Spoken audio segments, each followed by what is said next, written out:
तपती गर्मी में आपके पौधे बिना वजह ही सूखने लगते हैं। वो पौधा जो कल तक ठीक दिख रहा था, आप मॉर्निंग में देखेंगे कि इस तरीके से सूख रहा है।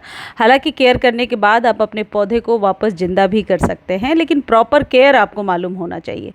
वहीं पर कुछ पौधे बिल्कुल अच्छे चल रहे हैं, कुछ पौधे सूख रहे हैं। क्या रीज़न है, कौन सी खाद देनी है, ये आज के वीडियो में आप जानेंगे कि गर्मियों में किस तरीके से फर्टिलाइज करना है और सूखते हुए पौधे को बचाना कैसे है। देखिए, सबसे पहली टिप जो है वो है पानी देने का तरीका। पानी देने का तरीका यदि सही रहा तो आप अपने पौधे की मिट्टी को इस तरीके से ड्राई होने से बचा सकते हैं। कई बार आपने देखा होगा कि मॉर्निंग में या इवनिंग में जब आप पानी देते हैं तो अगले दिन मिट्टी इस तरीके से सूख कर फट रही होती है।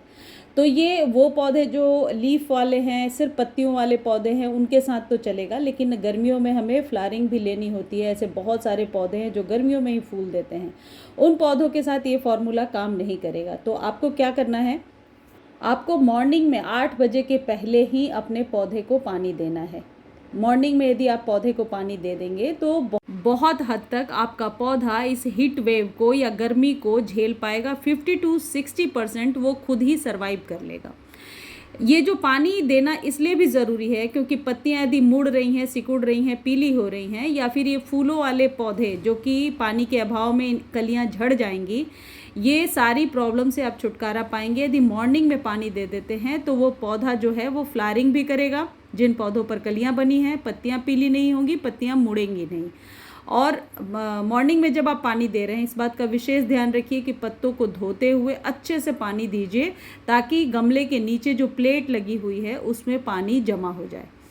जब आप मॉर्निंग में पानी देते हैं तो एक चीज़ का और ध्यान रखेंगे आप कि कोई पौधा मान लीजिए इस तरीके से ड्रूपी हो रहा है तो ये धूप की वजह से हो रहा है, तो तुरंत इसे धूप से हटाइए और पानी दे करके शेड में रख दीजिए।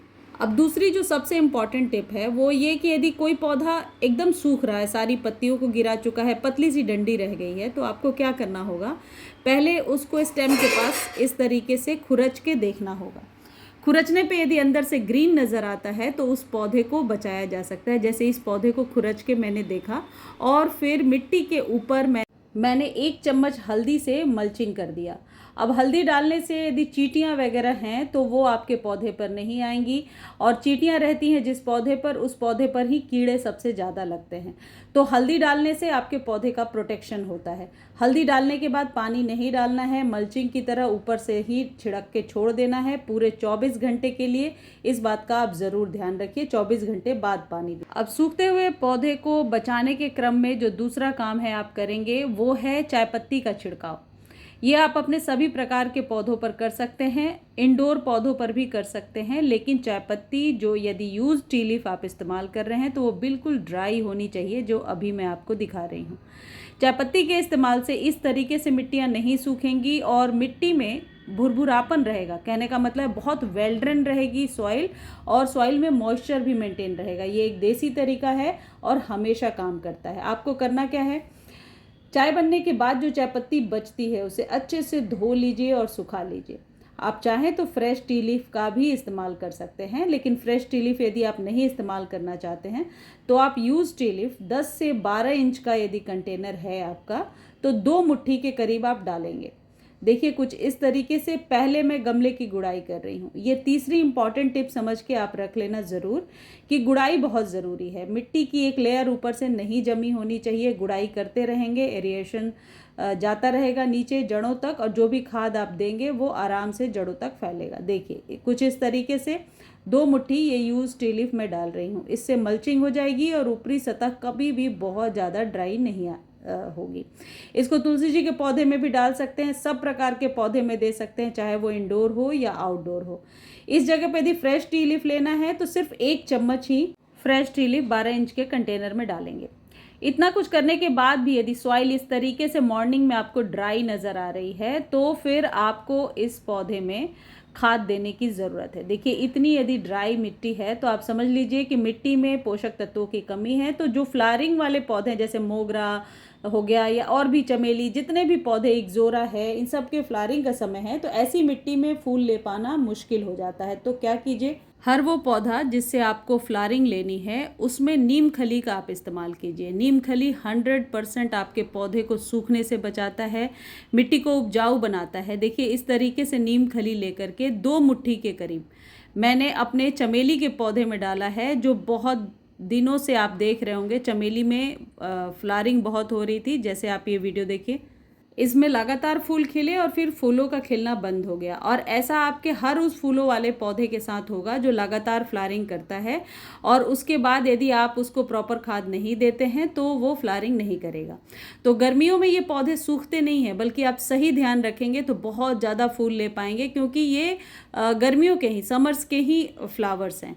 वीडियो लॉन्ग होगी, आप ध्यान से देखिए और सारी बातों को सुनते हैं तो मुझे नहीं लगता कि आपका पौधा गर्मियों में कभी भी सूखेगा और ख़राब होगा। तो अपने पौधे को नीम खली हर एक 10 से 15 दिनों पर ज़रूर दीजिए। 1 मुट्ठी 2 मुट्ठी आप दे सकते हैं, और कभी भी नीम खली देने के बाद पानी ज़रूर डालिए। तो ये वही पौधा है जिसमें कि बहुत ज़्यादा फूल खिले, और अब फूल बिल्कुल नहीं खिल रहे हैं। जब फूल नहीं खिलेंगे और पत्तियां नई नहीं आ रही हैं, मतलब आपका पौधा अब धीरे धीरे बीमार हो रहा है। तो आप इसमें 2 मुट्ठी खाद दीजिए और फिर पानी दीजिए। ये सारे काम मॉर्निंग में ही कर लेंगे तो बेहतर होगा। इस तरीके से ये तीसरा या चौथा स्टेप था, आप अपने पौधे को सूखने से बचा सकते हैं। अब एक देसी तरीका मैं आपको बताती हूँ जिससे 100% आपको राहत मिलेगी। आपको ये तो पता होगा कि चावल और दाल का पानी जो घर में हम वॉश करते हैं, चावल कुक करने के पहले, दाल कुक करने के पहले, उस पानी में कैल्शियम, पोटेशियम, मैग्नीशियम बहुत ज़्यादा होता है। यदि पौधों में उस पानी का हम इस्तेमाल करते हैं तो 3 से 4 फ़ायदे हम एक साथ लेंगे। एक तो मिट्टी कभी भी सूख कर फटेगी नहीं, तो फूलों वाले पौधों के लिए बहुत अच्छा है, फ्लावरिंग होती रहेगी। दूसरा, नेचुरली आपके पौधे में यानी कि सॉइल में वर्मीज़ पैदा होंगे, जो आपके पौधे के लिए बहुत ज़्यादा ज़रूरी है, 100% बेनिफिशियल है। तो हर एक मॉर्निंग आपको क्या करना है कि चावल दाल का पानी जो धोकर इकट्ठा करके आपने रखा है उसे अपने पौधे में डाल दीजिए। गर्मियों में यदि आप अपने पौधे को सिर्फ सादा पानी देते हैं तो आपकी प्रॉब्लम्स बढ़ सकती हैं और फ्लावरिंग लेने में आपको बहुत दिक्कत होगी, भले ही आप सारे खाद देते रहें। तो ये जो देसी जुगाड़ है ये सबसे बेस्ट है। अब आपको एक बाल्टी में जितने भी किचन वेस्ट के, केले के छिलके, प्याज, आलू के छिलके मिल रहे हैं वो सब उसमें डालते जाइए, पानी भर दीजिए और वही पानी मॉर्निंग में आप अपने पौधे को दे दीजिए। देखिए, क्योंकि गुच्छों में जो पौधे फूल देते हैं, जैसे ये मेरे जेट्रोफा का पौधा है, इसमें गुच्छों में फूल खिलते हैं। अब इसकी मिट्टी में यदि नमी नहीं रहेगी तो कभी भी फूल नहीं खिलेंगे। जेट्रोफा है या इक्ज़ोरा है या चमेली है, मोगरा है, ऐसे जितने भी पौधे हैं, इनके मिट्टी में नमी बना करके रखने का ये बहुत ही बेहतरीन तरीका है। और सबसे अच्छी बात है, ज़ीरो बजट गार्डनिंग है। इसके फ़ायदे तो बहुत हैं लेकिन कोई नुकसान नहीं है। पानी अपने अकॉर्डिंग लीजिए और केले के छिलके या जो भी छिलके हैं डालिए, किसी छोटी सी बाल्टी या किसी भी चीज़ में भिगो के रखिए, लेकिन फ्रेश हो तो ज़्यादा अच्छा है। यानी कि रात को भिगोया और सुबह डाल दिया, फिर उसमें और पानी भर करके रख दीजिए और नेक्स्ट डे फिर यूज़ कीजिए। या आपके पौधे की मिट्टी बहुत सूख रही है तो सुबह शाम दोनों टाइम इस्तेमाल कीजिए। देखिए, गर्मी में पौधों को धूप में रखना अच्छा है, लेकिन दोपहर की धूप से सभी पौधों को बचाना है। और जब भी पानी देना है पत्तों को ज़रूर वॉश करना है। अब दोपहर में आप कैसे धूप से बचाएंगे? कई लोग हैं जो नहीं ग्रीन नेट यूज़ कर सकते हैं, तो वैसे में सेटिंग थोड़ी चेंज कर दीजिए। यानी कि बड़े पौधे के नीचे छोटे पौधे रख दीजिए या किसी ऐसी चीज़ से घिराव थोड़ा कर दीजिए कि बस दोपहर की 1, 2, 3 वाली धूप से बच जाए, बाकी धूप मिलती रहे आपके पौधे को। क्योंकि जो फूलों वाले पौधे हैं जो तेज़ धूप में ही फ्लावरिंग करते हैं, लेकिन फिर भी वो दोपहर की धूप में ख़राब होने लगते हैं। और जैसे ये पौधा है, इसकी फ्लावरिंग जो है जलने लग रही है, तो इस चीज़ से थोड़ा बचा करके रखना होगा। और खाद केमिकल वाला जितना कम देंगे गर्मियों में, आपके पौधे जलेंगे नहीं। और ये जितने भी खाद मैंने आपको बताए, ये तुलसी जी में भी आप इस्तेमाल कर सकते हैं। मुझे उम्मीद है मेरे द्वारा दी गई ये जानकारी आपको बहुत अच्छी लगी होगी। जानकारी अच्छी लगती है चैनल को लाइक, शेयर, सब्सक्राइब कीजिए और फेसबुक पर देख रहे हैं तो फॉलो ज़रूर कीजिए। धन्यवाद।